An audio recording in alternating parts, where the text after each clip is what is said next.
Aming butas po, ako nakikita dun sa narrative ni Mayor Go. Nag-attend ako dito ngayon para bubutasan ko po. Marami po mga butas doon sa mga statements ni Mayor Go, hopefully.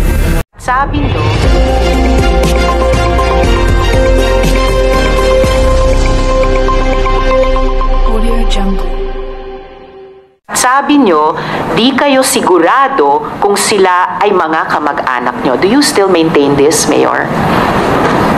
Your Honor, pakiulit po.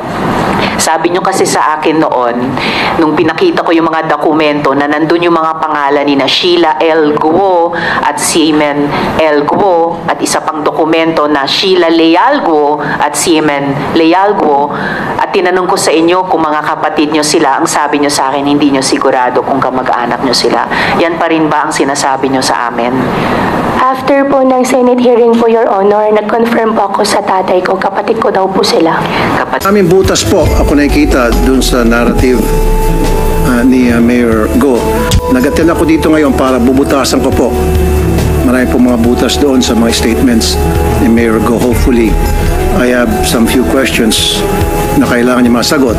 Habang teleserye itong buhay ni Mayor Alice Go. Blockbuster to kapag ito'y ginawa nating teleserye kasi fairy tale eh. Marami pong salamat. I'd like to ask my colleagues if they also have opening statements. Senator Raffy, you have the floor.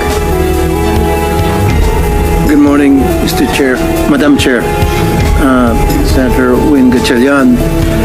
I've seen the transcript of the previous hearing in this committee pertaining to the investigation being conducted, and I saw also the videos wherein lumilitaw para bang teleserye itong buhay ni Mayor Alice Go. Blockbuster to kapag ito'y ginawa nating teleserye kasi fairy tale eh.